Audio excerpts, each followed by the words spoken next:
This is the Empress evolution.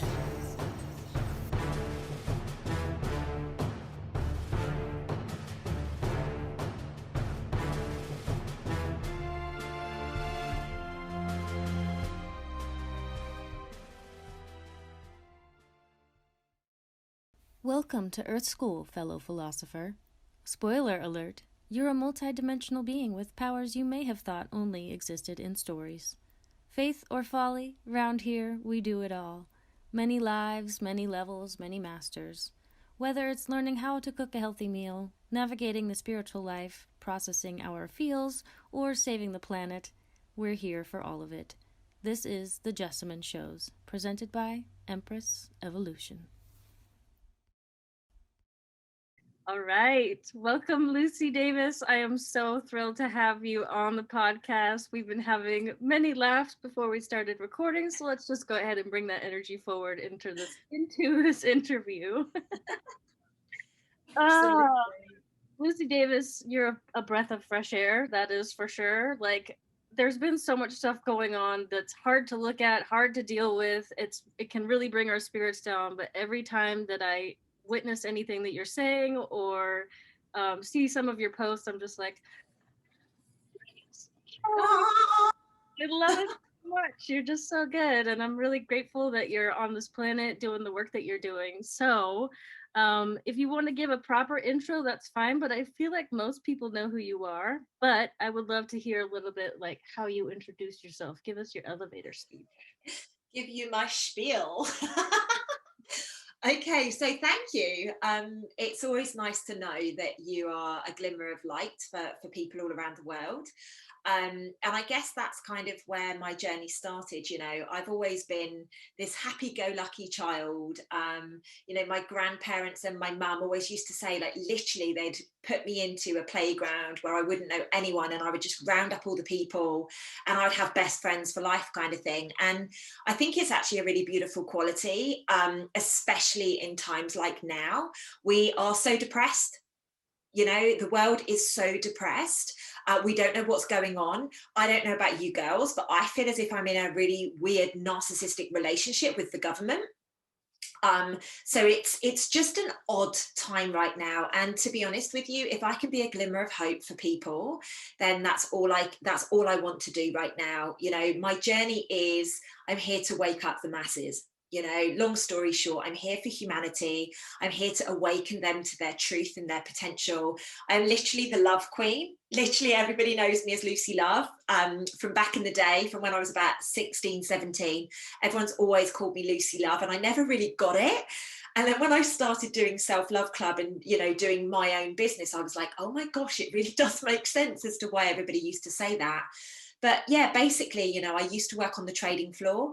I burnt out significantly. So my physical body burnt out really, really badly, to the point that I had to actually give up my day job. Best thing that ever happened to me now, looking back, you know, it was my awakening. Since then, I've gone on a beautiful, intuitive, magical journey. And, you know, a lot of people that meet me today, they're like, oh, I could never imagine you doing that. But I love my past. You know, I love the fact that I worked on the trading floor. I love the fact that I was in that really dark environment, because now I get it. I get what we're doing. You know, I've seen both sides to it. I love the fact that I, you know, abused alcohol and I abused drugs, and I, you know, I was trying to fit in when I was never built to fit in. And I think that probably resonates with so many people around the world. And that's why I talk about it so openly. A lot of spiritual people kind of pretend, you know, that they're, you know, the past isn't the past, but I think we need to drag that up, and we need to talk about it, and we need to release it and almost normalize it, because we've all got a story. Every single one of us have got a story, and you can either turn it into suffering or you can turn it into positivity and love. And I just choose the latter. I'm all about positivity. I'm all about love, but I'm not delusional with it. You know, you guys may have seen in recent days on my Instagram, you know, I'm talking to people about benefits and things like that, that the government over here, I'm not too sure about America, but here they give out benefits to people. And I'm kind of calling these people out, not from a space of, you know, you're lazy. It's a space of, hey, they're taking your dignity.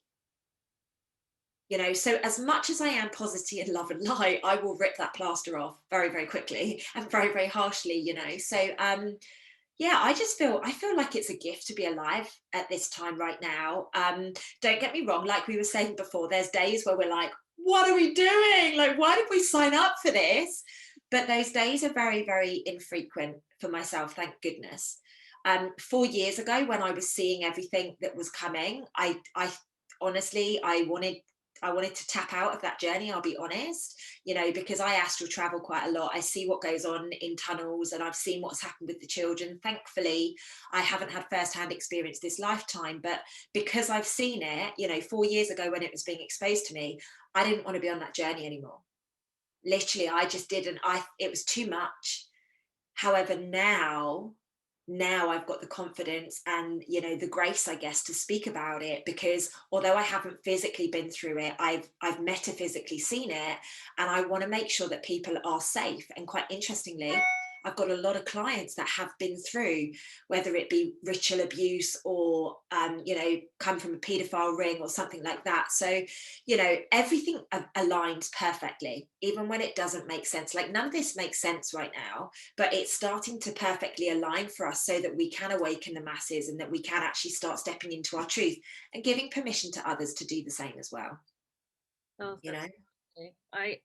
okay. One of the first things I want to ask is, like, how did your intuition and your ability to astral travel, how did that happen? Because I know there's a lot of people that want to know how to do these things. How did that happen for you? How do you recommend cultivating that skill? Amazing. Yeah, amazing. So first and foremost, let's talk about intuition, because it's, from my perspective, it's the easiest thing that any of us can tap into, because it's a God-given right to all of us.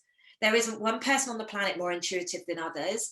It, from my perspective, we all have exactly the same gifts. It's just what we surrender to.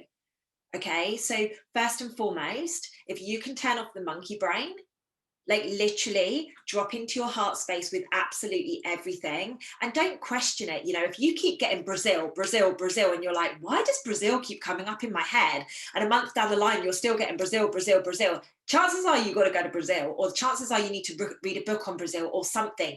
You need to put yourself, and that's what happened with me. For years I was working on the trading floor, and I always used to get this, you have to go and travel.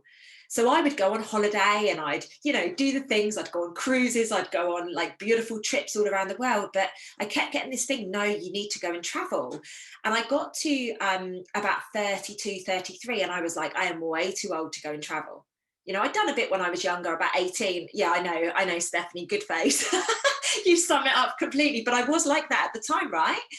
So I did a bit when I was like 18, 19. I disappeared off around the world for about 3 or 4 months, and that was amazing, but it just kept coming back. But my ego basically said, you're too old, you need to settle down, you're not going to find your husband, you're not going to be able to pay your mortgage, all of this stuff, because I did everything young, long relationships, bought houses, you name it, I did it all very young. And then I got to 35, and when I burnt out, like I physically burnt out at 35 years of age, and that was the point where I was like, do you know what, you've got to travel the world, like you need to go. And I actually traveled for 14 months.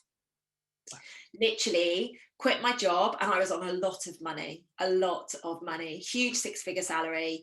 I was a director. I literally had it all going on. Everybody on paper, everybody thought my life was perfect, you know, but I was miserable. I was so miserable. And I'll be honest with you, I had stopped listening to my intuition. You know, I'd stopped listening to all of these gifts that we'd been given. And what happened, the way that I stepped into my intuition is in 2013, my granddad passed. And he was like the light of my life. You know, he's the one that put me on this path. And a few months after he passed, I was there, and I'm like, I just need to go away. And all of my friends were like, what are you talking about, Lucy? I was like, I just need to get away for a bit. So a couple of my girlfriends were like, yeah, I'll come. And I was like, no, I need to go on my own. Now, this was weird. Like, this was totally weird. Like, there was just not a hope in hell that I would have ever done that before. Like, I'd fly somewhere to meet people, but never go on my own. And this, I was like, certain, no chance, this is not happening. And it was almost like the day that I got on that plane and I flew to Thailand, it was almost like, boom, okay, she's getting it. And then my intuition started kicking in, and I kept getting callings to these places. But of course, I was still working in corporate. My mind was still on the money and the material and the greed and everything like that. And I was just, overthinking it all. And this is why I say to people, if you truly want to step into your intuitive gifts, you've got to release the noise in your head. There is no rhyme or reason. There is no age to get settled down. There is no age to get married. There is no age for children. There is no age to buy a house. You do it intuitively. It's only our parents and their belief systems that guide us. So if our parents, say for example, somebody's got an addict for a parent that never bought their own home or something like that, you will find that that child will, more often than not, settle down very early, want to buy that, like have the security that they didn't have, or they will go completely the opposite. Like there is no middle ground. So it's relinquishing all of that trauma. It's relinquishing all of the stuff that we've all been through and just saying, hey, I'm here. Like, I don't know what's up there, but if there's something up there, you communicate with me.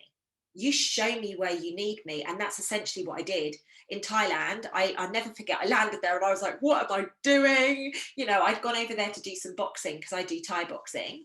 And so I was just like, just show me where you need me to be. And, I met my twin flame. I went on this mad journey. Not that I knew that at the time, obviously, but I've been on this mad journey of, enlightenment ever since. And it's because I purely surrendered the fact that money wasn't the answer to everything. I had something that people needed, but I was too scared to show it. And it's just surrendering all of that stuff that we've been programmed from birth to believe we need to be, and we just don't. Yeah. So with regards to astral traveling, actually, let me just explain a little bit more about my intuition, actually, because I've literally traveled the world. I quit my job for good in 2017. It's only a few years ago, but I quit my job for good. I had my own coaching business. I was earning plenty of money outside of that. So I was like, do you know what? I'm done. And I never forget, I quit in September 2017. And I said to what I call my guides, Amelia calls her angels, we all have different names for them. So I said to my guides, you place me where you need me. I will listen. I have no commitments anymore. I will listen.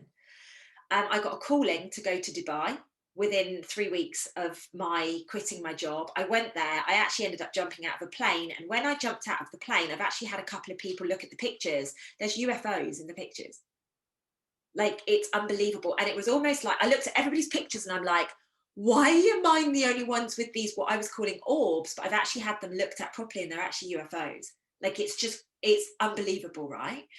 And then within a month or 6 weeks of that, no, I think it was about a month later, I kept getting this calling that I had to go to Guatemala. Now, I'd had this going on for a couple of years, but I was too scared to go, I'll be honest.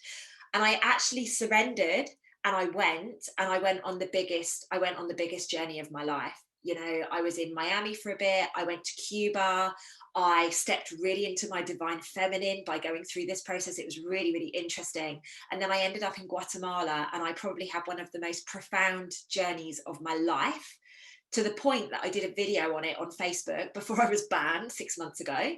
I did a video years ago on it, and I actually had 2 movie directors reach out to me and say, this needs to be a movie. Like, it was that profound. Yeah. So the reason I'm sharing this is so many of us go, no, we can't go there, or we can't do this, or I'm too old to do that. When you surrender that, that's truly, truly when the gifts unfold. Yes. Oh, I love that. And I really hope that you can maybe give us a link to that video that you did, so we Yeah, can. I've got it on YouTube, so I'll give you the link to pop. Cool. We'll put that. You'll be covered in goosebumps the whole time. I'm letting you guys know. Like, it was a pretty traumatic trip because there was something that happened back here in the UK whilst I was away, and it was a pretty traumatic event. So, but just be prepared. Like, you'll be covered in goosebumps. You'll cry. It's just unbelievable what happened. It's such a beautiful, beautiful, beautiful journey. And I'm glad they picked me for it. I'm so glad. Oh, that's so cool. Well, I'm excited to hear about that. But tell us about astral travel. We want to know about astral travel. Of course. So what's really interesting about astral traveling is I didn't know what it was until I did it. if that makes sense. I'm not one of these people that go and study. Like, I don't. I trust whatever is supposed to come to me will come to me. And this is a massive part of the surrendering journey. I'm not going to go and read lots and lots and lots of books and try and make myself do certain things. I literally just trust. I haven't always been that way, girls. Just want to be really honest with you. Like, I used to be a complete control freak, but now I just surrender to it. And what happened with astral traveling is I'd been doing some quantum healing. I've got an amazing quantum healer who lives in Melbourne, and I've been doing some work with her. And then all of a sudden, I started, like, I'd wake up in the morning and I'd be like, hey, hang on a minute. I was with so and so last night and I was doing this. And it wasn't like a dream. It wasn't like a dream. And so the next session I had with her, I was like, hey, something weird's happening. Like, I'm ended up in these tunnels and I'm seeing this and I'm doing this and I'm doing that. And she's like, yeah, I keep seeing you in the astral realm. And I was like, what does this even mean? So essentially what I can do unknowingly, like, I haven't taught myself how to do this, but unknowingly, when I drop off at night, when I go into what I call super conscious state, my soul just can detach and then go off and do its work. So what I've learned now, or at least my belief system, obviously this isn't everybody's belief system, but my belief system is that we're actually all in multiple realms. Yes. That's my perspective. I believe that we are living multiple lives concurrently of different things. So, for example, I have done some work. We're going to go down the rabbit hole. Let's do it. Jump in 2 foot in. Here we go. I've done a lot of work. You guys know how passionate I am about helping heal the children, from ritual abuse to paedophilia to all of that stuff. I am like, my purpose on this planet is for the children, and I never really got it, because I've never been abused this lifetime. Yes, multiple times in the past, I've been the abuser and I was the abused, like all of us have been. But this lifetime, I am so passionate about it. Like, I knew as a child that I was here for the children. And, how can you even comprehend that?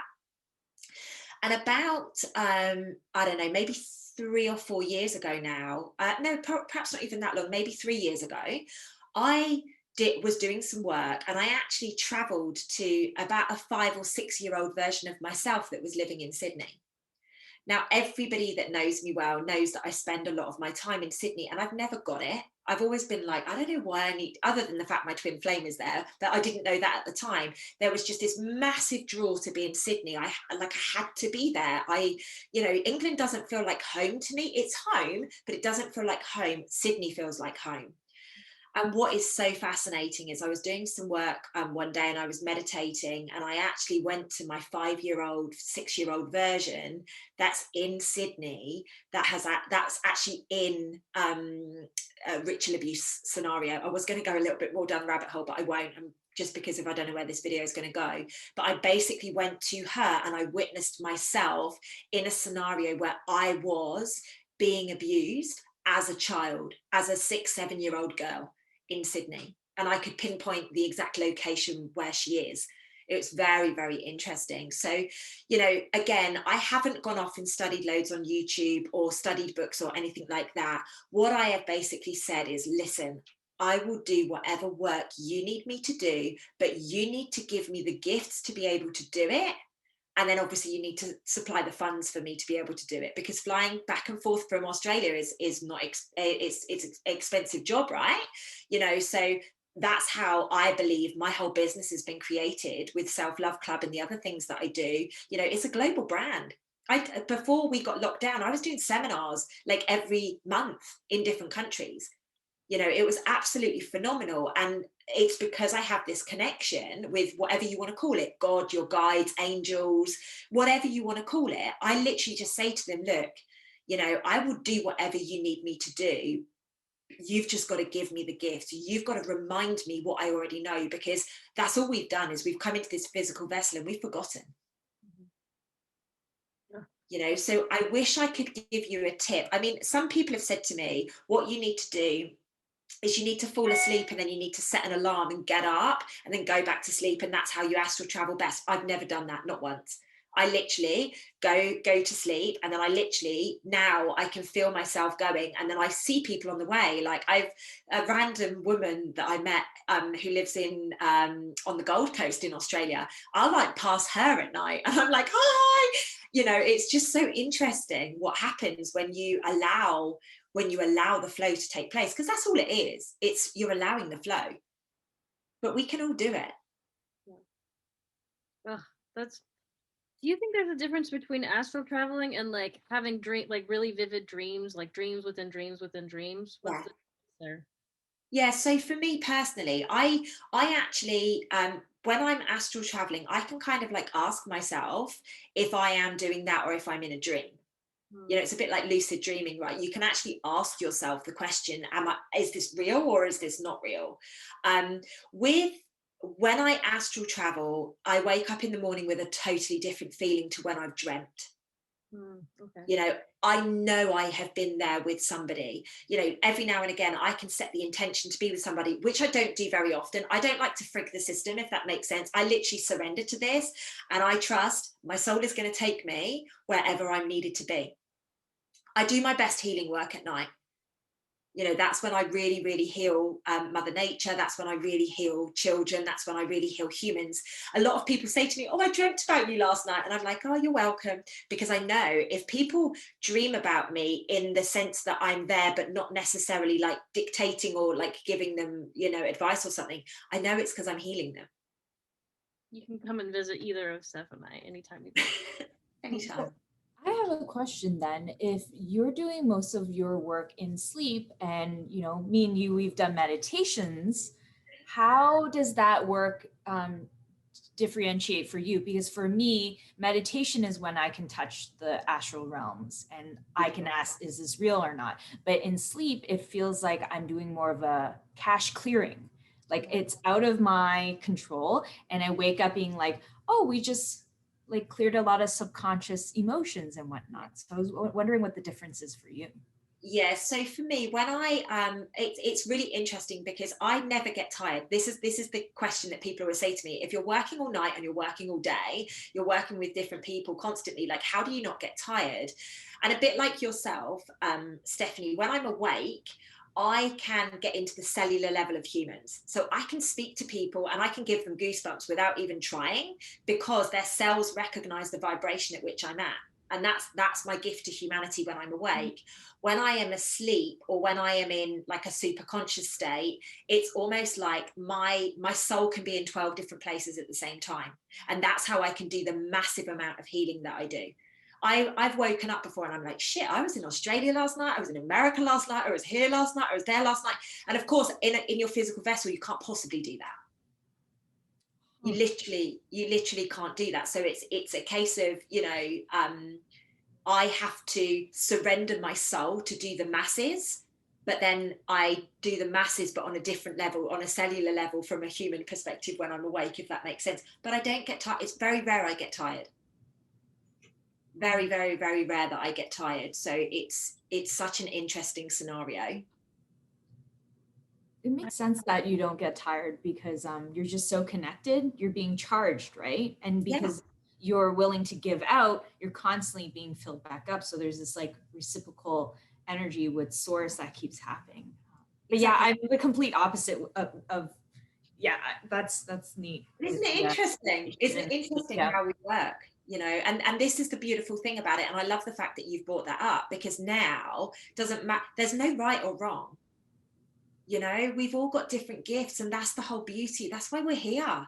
That's why we're all coming together. We have to. We're reliant on each other to make this work, because some people will listen to Stephanie and be like, oh my God, that's me. And then other people will listen to me and be like, oh my God, I'm as crazy as her. You know, so we're normalizing it for absolutely everybody. Yeah. And we need to. Yeah, the way that I work is people say that I'm a transmuter, and so there's times where I'm like absolutely exhausted and I have to go and sleep for like 3 to 4 hours during the day, which is not I don't feel very productive, but like energetically I'm being Doing the work. Yeah. Yeah, absolutely. It's so interesting because I guess that's why we get given the roles that we get given, right? Because I physically could not go and sleep for a few hours in the afternoon. Like, I'm always doing videos, interviews, as you guys know, I'm writing meditations, I'm doing stuff with members and stuff. So, but then I guess that's why we're put in the roles that we're put in, because I think this also speaks a lot to how society has programmed us to not rest. We say, I've seen quotes where they say, to take a nap, to rest is the revolution in many ways, is rebelling against the societal norms. And it sounds like when you go to sleep, you do a lot of soul work. You're not conscious of it. So everyone, please rest. If you take anything away from this podcast, like sleep, rest. Yeah. It's a really good thing that you raised there, actually, because obviously I'm helping a lot of people ascend through these lower vibrational consciousness up into the higher. And actually, the best thing that I advise all of my clients to do and everybody I speak to is nap. If you need a nap, you go and lay down. There are times where I am like, yeah, I'm cancelling this meeting. I've got to go and lie down. And that's when we're getting our upgrades. That's when we are getting our physical, it's almost like we're being unplugged and plugged back in. And that's what's so important. You won't get those upgrades if you keep push. You won't get it. So to your point, Stephanie, you must rest. We must rest. I sleep amazing though. I'm one of those people, like I can go to bed at like 10 o'clock in the evening and wake up at like 6, 7 o'clock the next morning, bright as a button. And although I've been really busy at night, like I never wake up tired. There's probably people watching this like, you cow. But it's true. Like literally, I put myself in a bubble when I go to sleep at night and I say, listen, you just look after me. Wherever you need me, you send me, I will do the work. But, there are a couple of occasions, not very often, where I don't bounce back into my body properly. Have either of you ever had that? Yes. Oh, it's not fun. It's so weird. It's like trying to put a key in the wrong keyhole and you're like panicking, like, get me out, which key, which one? I'm not going to be able to enter my house again, right? It really is. But the best thing to do, and I can give some advice on this, the best thing to do is go back to sleep. Literally go back to sleep, set the intent. So the way that I do it, sometimes I'll like go for a run and I'm like, human and soul are not connected right now. Like we are like a meter apart or something. And I will literally get back into bed. I mean, a salt bath is really great, but I will literally get back into bed and be like, right, I'm going to rest. I'm going to ground into my body. I'm going to allow my soul to connect back and I will give my soul permission to come back in properly. So that's definitely some advice that I can give. But salt baths are also just equally as beautiful to do that. I love that you said just take a nap, just take a sleep, because that's sort of like there's a joke in IT and I do a lot of like tech troubleshooting. The joke is reset your computer. It's that simple. Restart your phone. Like we forget that this human vessel is a computer. It's a quantum physics supercomputer and it needs to restart, and that's as simple as it gets. Exactly. And do you know what? It's so funny because you look at your mobile phone and you're like, oh my God, 3%. Shit, I better put it down. I better charge it. God, you don't do that with your body, do you? Ever. I mean, this weekend just gone, like I was actually attuned on Friday last week. So I was like out there, like totally out there. I was so emotional over the weekend and I'm like, everybody just leave me alone. Just honestly. But it did me the best thing ever. I was off my phone. I was, eating really good food. I was just not doing work, which is a really good thing. But it shouldn't take somebody to be attuned or be having a meltdown, for want of better words, to be able to do that. We should be able to say, do you know what? I'm not feeling it today. I'm literally going to go and be present. I'm going to be in nature. I'm going to give myself permission to love me and be gentle with me and be present with me, because that's how we're going to heal this world. Yes. All right. I have a big question for you. So if people have been raised a certain way and it's time for them, they want to upgrade and they want to see changes in their life. Like for me, I grew up not having a lot of money. I got bullied a lot. And I've done some healing work, but I still feel like there's like a little bit more that I'm doing. Like it's part of it is just me being on my soul purpose now and really aligning with that. But for people that are maybe just like, how do I get out of this cycle? What are things that you tell some of your clients or people that you meet? How do you help them break out of these cycles? Okay, so first things first, like, let's be really clear. And I know you've said that you've done some of the work, so perhaps this isn't necessarily directed at you, but first and foremost, you need to identify what it is. The main driver, or the main reason that I find in my clients that are, they make like 10 steps forwards and then they kind of take 3 back, maybe, it's because they haven't actually gone to the place where the trauma starts. And I'm happy to give you an example here. So literally through all of my career, I truly believe that my emotional trauma was based on my parents getting divorced.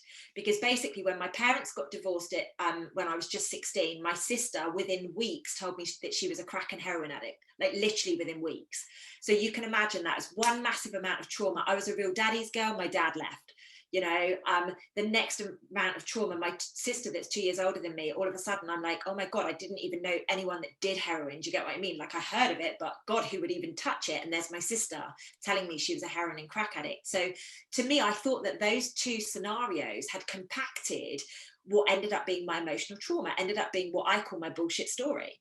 It's basically the way that I dealt with all men are assholes, all men are bastards, because my dad cheated on my mum, and that was my story, and that's what I'm sticking to. Then on top of that, obviously a huge amount of addiction coming into my family and coming into my life. Like, I had to grow up very, very quickly. For years, I believed that to be my story. And then probably, I don't know, maybe 2015, I actually started doing some work on it. And actually, that wasn't my story at all.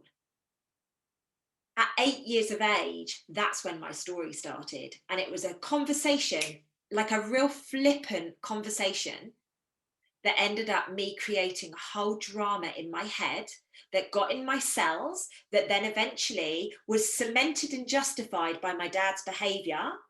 And then I created this huge drama. So that, and I like to call it what it is, right? I created the drama. I created it. It's all down to the way that we deal with things. And I'm not saying sweep things under the carpet, quite the contrary. I'm saying look it square in the eye and say, hey, right, how is it serving me? How is this serving me, continuing this story? And quite frankly, it took me many, many years to get over the fact that, I don't need a man. I'm an independent woman. Like, I proved I didn't need a man. I earned more money than probably 10 men put together in my best days on my career, and I was just like, no, I just don't want to go there. But that was me and my fear. I was living in fear, and that's basically what it was. I was taking the fear from my past and I was living it as if it was my truth, when it wasn't my truth. My truth is love, but I didn't know how to love. The irony of somebody that didn't know how to love anybody, even herself, now teaches people how to be love and nothing but love. The irony of our journeys. I have clients that have been so badly abused, like literally so badly abused as babies, that they literally, their bodies don't work now. But what we're doing is we're getting them to a space of acceptance, and in the knowing that they are here to help us break all of this matrix that is taking place right now with the ritual abuse and the paedophilia and stuff like that. So I always say to everybody, your message is in your madness. Your message is in your mess. It's as simple as that. Wherever our trauma has come from, remember, let's just talk about the scenario that you spoke about with money, because it's a really great one. So many people out there have money problems. So many people do not believe that they deserve money. Why? Because our parents said, money doesn't grow on trees. You've got to work hard to earn money. Oh, you can't just have these things easy. Do you know how hard I had to work for that? So from the get-go, we have to work hard. We have to do this. We have to do that. So we're in a lack before anything. Before we even know what lack is, probably, we are in a mindset of lack. Everything needs to be about appreciation. Everything needs to be about appreciation. And when you have appreciation for everything, now I'm going to be honest with you, I'm kind of like a few years ahead right now, and I don't see money as money is. I've gone a little bit further ahead. However, the reality that we're living today, April the 13th, 2021, we've got cash. So we must love cash. We must have a relationship with cash, because that's what it boils down to. Every single thing in our life is about a relationship. Every single thing in our life is about love. If you love money rather than the old programs that our parents have instilled in us, oh, we can't afford this, we can't be doing that, you can't be going on that school trip, no, no, no, no, no. If you actually say, well, do you know what? I love money. I love what money can do for me. And it might not be that you like the paper or the people's faces on the paper, but think about what it can do for you. And this, to me, is where we're going with the fifth dimension, right? We need to find the highest vibration associated with everything. When we hit that, we can manifest it like this.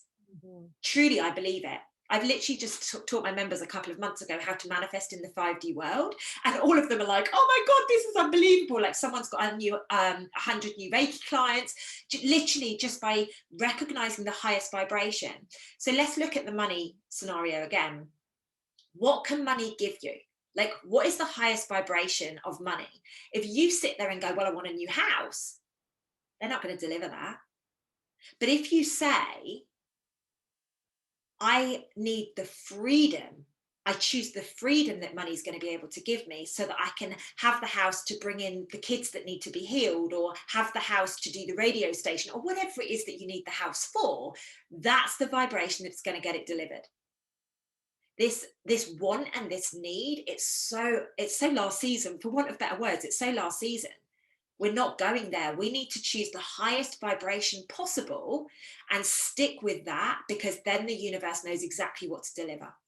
Yes, I love that so much. And Stephanie and I have talked about this recently, where want and need is actually a state of lack. And so, and you're actually kind of like, I really need this, even when it comes to like a relationship or like a person. Like the more that you try to cling on, the more you're actually forcing them away. But then when you let go and you're like, I don't even need this, I'm good, I'm taken care of, all of a sudden, wham, they come in, you know. Oh, okay, Exactly. I don't even want this anymore. Remember, this is really important for people to hear, right? If you need, so I need, you're going to get more need. Mm-hmm. Yep. None of us need more neediness in our life. We don't. We're breaking these old matrix down, right? We don't need anymore. Same with want. I want. And let's be honest, the language is so intrinsically programmed in us. You know, there's something that I love to do through my membership, is actually break people's language down. Because even saying something like blessed, now it's a word that I've used for years. Be less. Excuse me? Yeah. Think about it. Why do you want to be less? I want to be more. You know, like, and this is everyday language that we have had infiltrate us. We need to be speaking, again, just use the word need, you know, we must be speaking at such a high vibration that the universe has no question what to deliver. Yeah. It's literally, we do need to be unplugged, our brains wiped, and then plugged back in, and we can just start again, actually doing it from the heart, you know, rather than all these things that we've learned over the years. Money isn't bad. Money is actually a very, very, very useful tool. It can help the masses. I know I am going to be a billionaire. Do you know how I know that I'm going to be a billionaire? Because I have millions of children out there that need rescuing and that need to be put in healing centers. Yeah. I have millions of humans that need to, whether it's vaccination damage, you know, abuse, you know, anything, radiation damage, anything like that. Like, they need to come through the healing centers. I have to be a billionaire, not because I want to live an extravagant lifestyle. I have to be a billionaire to heal humanity. Yes. Otherwise, I'm not going to do my job. Yep. You'll be limited if you don't have that. Exactly. Oh my gosh, this is so good. Okay, so what I'm integrating all the things that you just said. Yeah, that's okay. You'll be getting that for about 3 days. You'll be messaging me going, oh my God, what's going on with me? I'm like, yeah, don't worry about it. Every time I speak, it's like light activations and DNA activations. So whenever I do a thing like this, people are like, oh, that was intense. So how did you find Amelia? Because, and like, now you're working, like, you've been on shows with Charlie Ward. Like, this massive, as you guys say in the UK. Am I saying it right? Massive. I know you guys say things funny. I love it. But how did you end up like connecting with Amelia, and then how did you end up connecting with Charlie? Because this is, I feel like that's helping to propel your mission so much, and it's really exciting and it's worth celebrating. But I want to know how you ended up aligning with that. Yeah, so I actually was on Charlie's show before I met Amelia. So it's really, really interesting. I was one of the founders of Freedom for the Children UK, which was basically running protests last summer over here in the UK for freedom for the children, you know, to stop human trafficking, to stop paedophilia, to stop the satanic ritual abuse. Like, it's a massive passion of mine. And I was the speaker, the key speaker, and I did all the meditations at the protests. Stephanie, you should not be shocked by that. So off the back of this, Charlie approached me and said, hey, I'd love to do a video with you. So I did a video with him and a few other people. During the video, he was like, I just love you. I just need to do a video with you on my own. And I'm like, cool, yeah, happy to do it whenever. And Charlie and I have been inseparable ever since. And he's catapulted my journey in such a huge way. I have millions of people. I mean, I've always been a traveler, so I've always had global friends and that. But he's really catapulted my journey in a massive way, particularly on Facebook before I got closed down. I had like 26,000 followers. You know, I was doing, like, my groups were massive, everything was really massive. But I look at that as a real gift, actually, that got taken away from me, because it's been able to sort through the people that were just following because they wanted to just follow, and, you know, the people from the old days that aren't vibrationally aligned. I actually look at it as a huge gift. But it was actually Helen Golden, who obviously is one of Amelia's stars, that said to Amelia, you've got to speak to this Lucy. Like, you know, because Helen followed me and she was getting a lot of gold from the stuff I was speaking about. She just kept saying, you and Amelia are like my mentors. And she said to Amelia, the next thing I know, I've got Amelia in my inbox. And I was like, who is this chick? Like, who is this lady? We spoke on the phone, like, very, very briefly. It might have even just been voice notes, but it was like soul sisters coming back together. And then we did an Instagram live video together, and literally I think we went on for about an hour and a half, and then we were like, oh god, it's way too long, you know, people aren't going to watch this. And yeah, since then Amelia and I are literally like this. We speak more often than we don't, if you get what I mean. Like, most days we chat. She's very beautifully asked me to get involved with Empress Evolution, obviously, which I'm so ecstatic about. I feel so excited to be doing this, because it's a massive part of healing, right? We have to recognize the divine feminine energy to be able to heal the planet.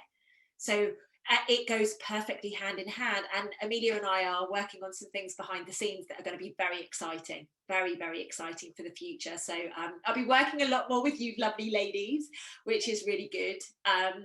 But yeah, I wouldn't change this path for the world. I trust that all of us are crossing each other's paths for a reason.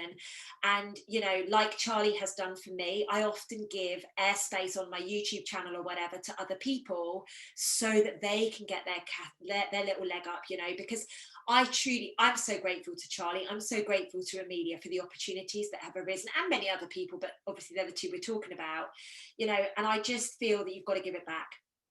If somebody reaches out and gives you a hand, you've got to give them a hand back, because you just, you know, I call it karma pennies. Like, we basically get karma pennies in the bank, and then, you know, like, it helps dispel our karma. It helps, you know, elevate us and stuff. It helps our gifts come online. And I just think you've got to be a good person. You've got to be kind.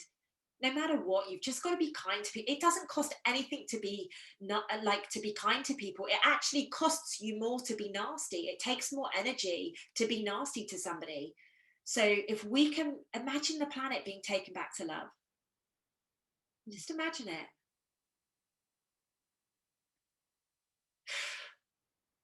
I can feel you imagining it. Yeah. I feel it literally every day, because I see it. It's so normal to me. Like, I don't feel like I live in this world. You know, I see stuff and I'm like, seriously? I feel like I'm completely shielded, and it's almost like I've got my angels around me, and they're like, we need you to see this, but don't worry, you're not going to like take any of it on. Yeah. It's so interesting. Yeah, I don't feel like the same person that I once was. And now I look at some of the old behaviors that I had and some of the friends that I hung out with, and I'm like, who are those people? We were absolutely out of our minds. Like, what were we thinking? We were not thinking. So with that, because before you said that you had problems with addiction and drug use, like, how far down with that did you go? And then how did you come out of it? Well, what was quite interesting is obviously when I obviously found out about my sister being a heroin and crack addict, you think that I would never have touched drugs, right? Mhm. But it actually, I look at myself as being very lucky. I took a lot of drugs over the years, and I'm not saying that to show off, but I did. I took a lot of drugs. Drugs was my preferred choice, I'll be honest. Alcohol kind of kicked in a little bit later, if that makes sense. I just used to love, I used to love going out and partying. I used to love dancing. You know, I would take a pill or take a bit of MDMA at the weekend, and that'd be it. I'd be off. Do you get what I mean? And that was, it was just me.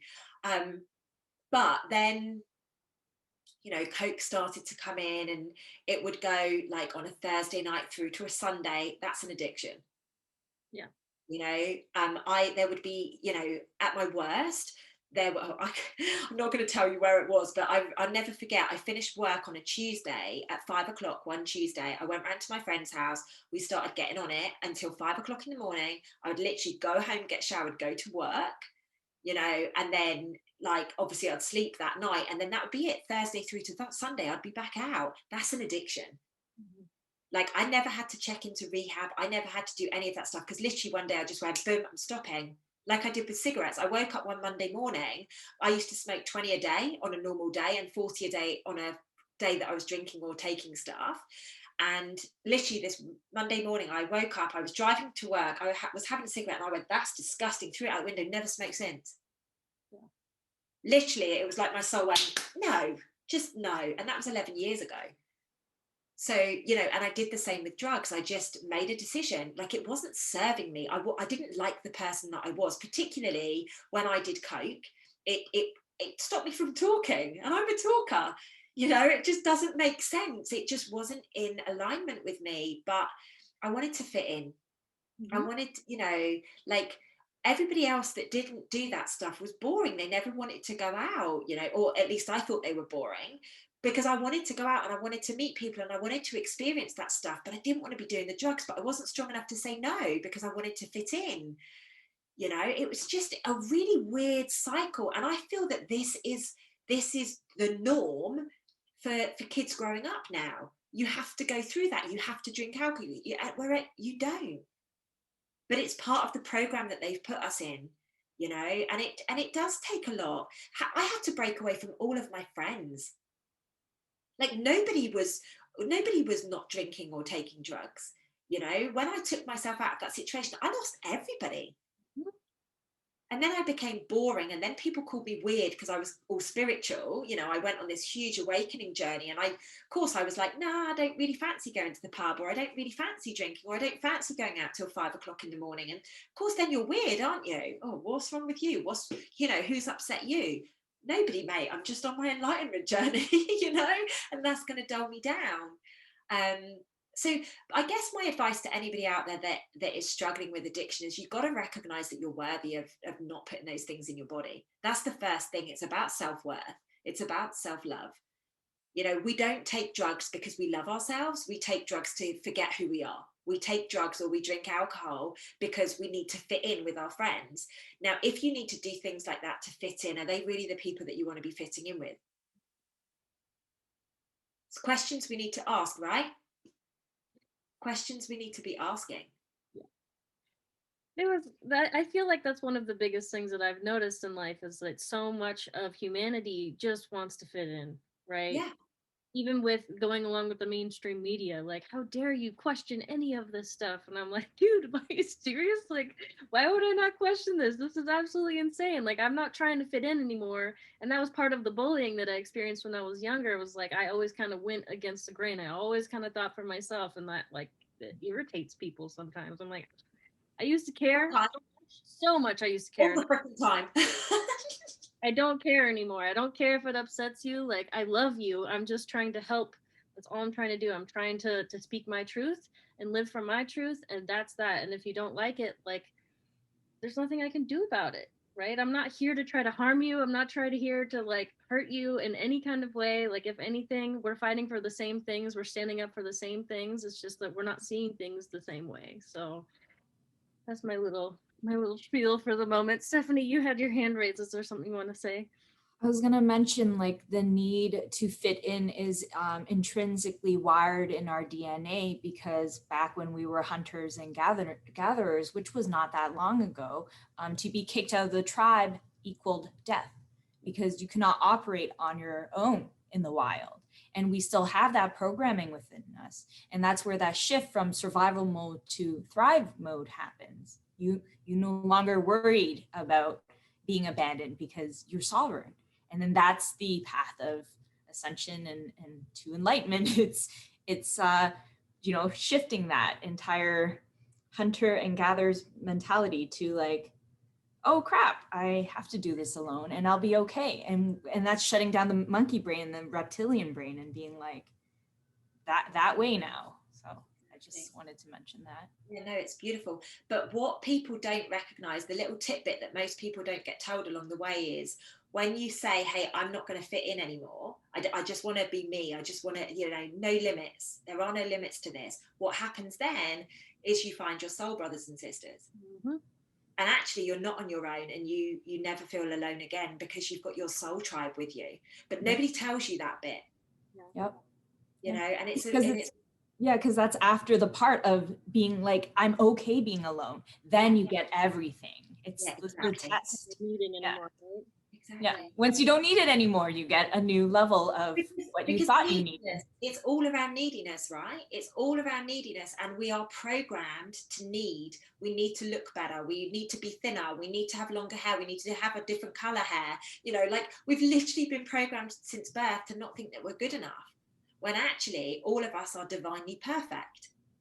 Divinely perfect. It's as simple as that. But it's about finding your people, and not everybody is on the journey that we're on. And that's okay. They'll take the V and they'll do the certain things that perhaps that aren't in alignment to us. That's okay. That's their people. Us and our community need to come together, and we need to stick together, and we will. Yep, we sure will. There's also when you're stepping away from needing to fit in and like, okay, like I don't need anybody, like I'm just gonna step into my soul purpose, it doesn't matter. There's also some grief that needs to be processed, because you're losing people that you once really had close to you now, and the relationships are changing around you, and it's heartbreaking. It really is heartbreaking, especially if they're doing something that may potentially harm them medically.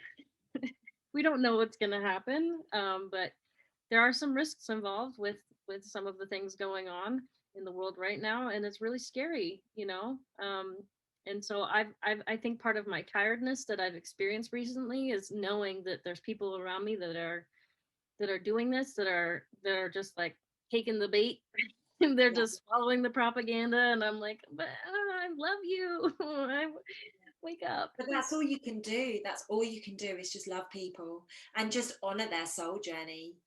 Like not everybody feels like we do. And that's okay. That's polarity, right? And it's not nice, because we love these people and we kind of want to control these people, right? Because we think they're wrong, but they think we're wrong. And who is right or wrong? It's a really important question to ask, is how do we know that we're right? Like our intuition, our inner knowing is saying, whoop, whoop, whoop, like run the heck away from it. But theirs is saying, you need to do this for survival. Yeah. So who's right and who's wrong?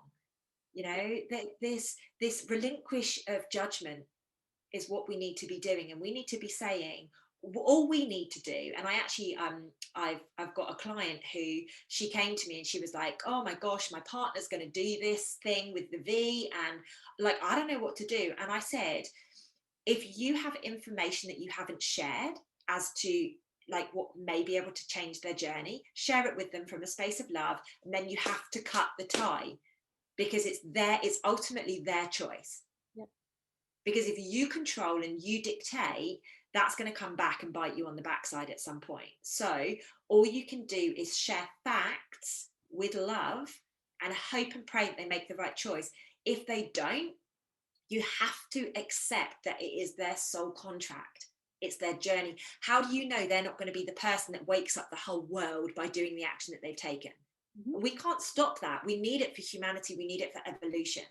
Yeah. So as difficult as it is, and trust me, I've been there, I'm like, please don't do it. Please don't do it. But now I'm very much in there. Do you know what? I love you. Whatever you do, I completely respect your decision. Absolutely. You know, and we got to keep coming back to that love, girls. Yes, I love that so much. Oh.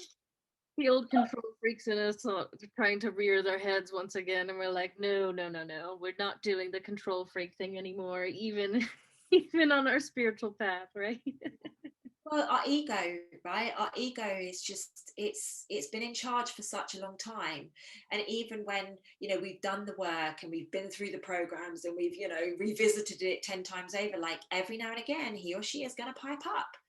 And but it's recognizing it. It's about saying, hey, like, I'm not sure I called you in right now. Like, what are you here for? Yeah, seriously. And having that conversation with it and just saying, babe, I love you. Like, but I've got this. We've got this. You know, every time, bring it straight back into the heart. Oh, I love it. I love you so much. I love you too. Literally so much love in this room. I know. If there was love, like as soon as you popped in, Stephanie and we're like, I know, it's so beautiful. Honestly, I was so excited to speak to both of you. It's so cute, honestly, because obviously you messaged me saying about it, Jessamyn, and then you were like, Stephanie's coming too, and I was like, yay, because obviously we've been doing the meditations. It's just beautiful. How beautiful is it? Like, you know, I've never met you girls in person yet. I feel like I know you so well. yeah. You know, it's so beautiful. And this is the power of what we're doing right now. Is, you know, and I encourage everybody watching this, if you're not already a member of one of the Empress Evolution groups, get in them.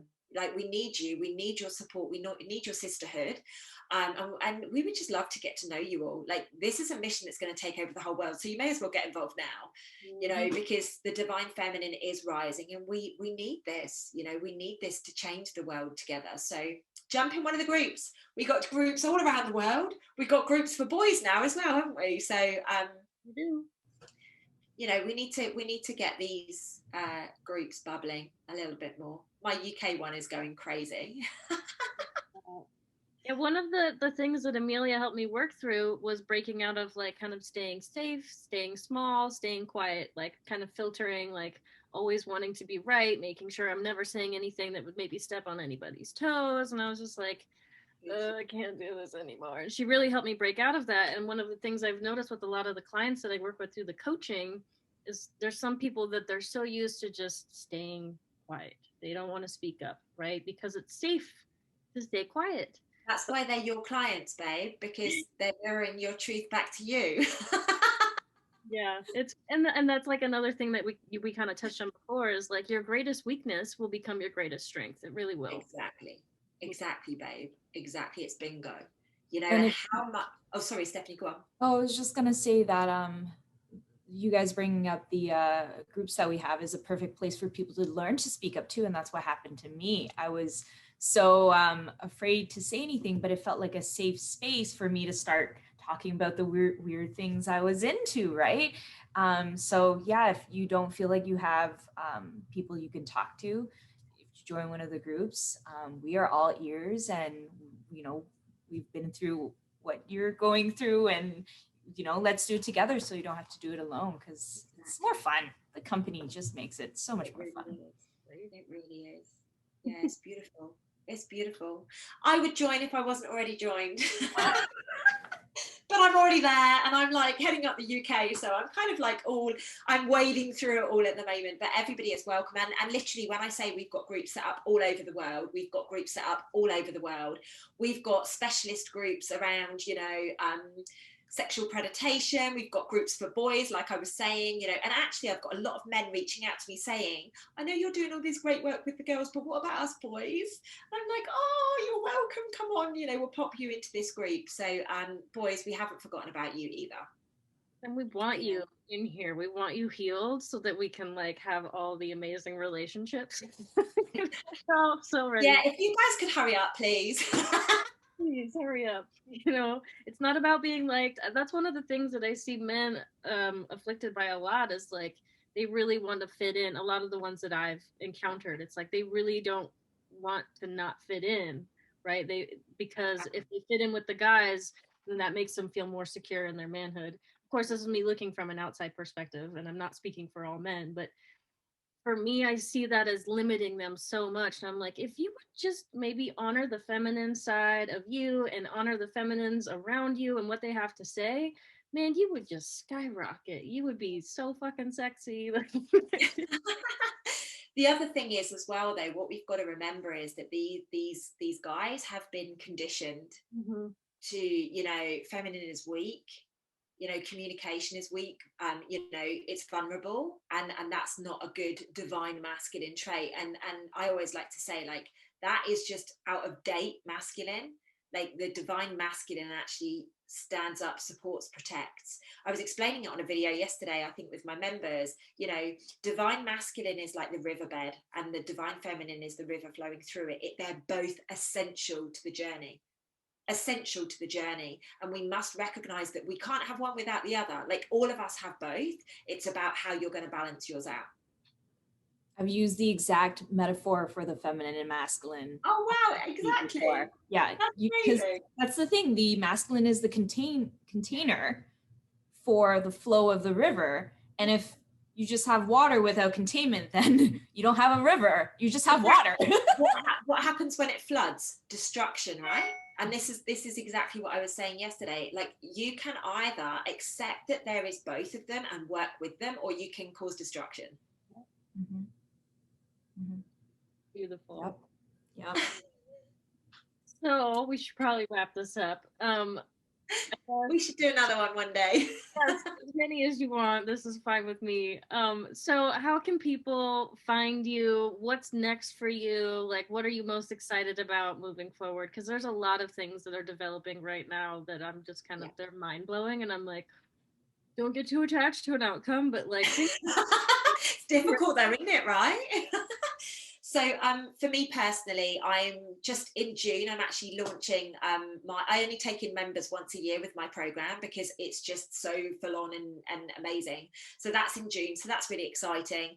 But the biggest thing, you know, aside from that, because I do love that, is I am being shown very clearly that the first healing centre will be in the UK by April 2022. Yeah. I have funding coming, I like all sorts of stuff. And then what that basically means is we'll replicate it. And there's going to be one in America, one in South America, one in Australia, and one somewhere else. And I never remember where it is. So I will remember. But I've basically channeled 5 healing centres that need to do a specific role. The first one is going to be ready April 2022. You know, I've always wanted to move to the UK. So. Wow, girl. Once this nonsense is done, you can come over to the UK, you can see what we've done, and then maybe you can take it back to the States and get it set up there for us. I love it. That sounds amazing. All right. Anything else? Well, tell us more things. I want all. Oh my God, I'll be here all night, mate. I will. There's so many cool things going on. I know one of the groups that's linked to Empress Evolution is called Little Beams. That's the one where I'm obviously helping create the abundance for the rescue, the healing, and the rehabilitation of children. If you're an action taker and you want to be involved in that, please get in that group. This is literally we don't share videos, we don't share clips, we don't share media. All of that stuff gets deleted because it's an action group. If you have a mission for humanity, you get in that group. We will help you create a project and get the funding to be able to deliver it. Yes. Humanitarian over here. How do people join that? Literally go on Telegram and put in Little Beams, Little Beams, BEAMS, and the group is there for you. I love that group. There's like last I looked, I had over 1,000 members. It's probably it's nearly 2,000. It's nearly 2,000 people. Literally, it's because I am so firm and I'm not letting any nonsense in there. So the reason I'm like this, and I just want to be really open with people, the reason I'm like that is I have people that have suffered at the hands of satanic ritual abuse, that have been so badly abused. They don't need to see the videos, they know it. So I'm like Mama Bear, and I'm like, no, we don't have any of that. So I've got about, I don't know, maybe 15 admins that are literally around the clock watching the content. Anything goes in, the person gets a message, and then it gets removed. If they do it again, they get blocked. Simple as that. We are so firm because there are many, many groups out there. You know, Empress Evolution, the main group, that's a great group for finding out information. I don't need that in my group. You know, it's just not the purpose of it. This is about action taking. This is about getting shit done. for want of better words, you know. And if there are 10 people in America that are pretty close that want to set up a healing center, I will get those 10 together and then they can create it together. Like, why not? That's what this is about. So that's my mission. I love it. Yeah, I joined the Little Beams group pretty early on, and I was like, oh my God, they clearly laid out the rules. Yeah. Don't post this stuff, and people would still do it. I'm like, what? Yeah, I've got a couple of pit bulls as admins. They're great. They're like, you're gone, you're fired, you're fired. It's really cool. So yeah, that's the way that I run it though. That's the way that I run business. You know where you stand with me, and then when you cross a boundary, at least we can have a sensible conversation, then it's done. Yeah. You know, there's no wiggle room that way. It's just, you know, we need to get stuff done. There's no point us keep talking about it. There's no point to keep sharing information. We may as well get on and do something now from my perspective. Totally. 100%. Jeez. Like, let's just keep swimming around and all this terrible stuff. Like, we know what's going on. Now let's build the new earth. Okay, let's go. It's time. Exactly. And I love pit bulls. I have one. He's sleeping on the floor. Beautiful. I love pit bulls. I love all dogs, to be fair. Right. I love all animals. Honestly, if you've ever watched any of my Instagram lives in the morning, I'm like rounding up the swans and the ducks and anything. I just love it. I absolutely love it. So I'm a quirky one, put it that way.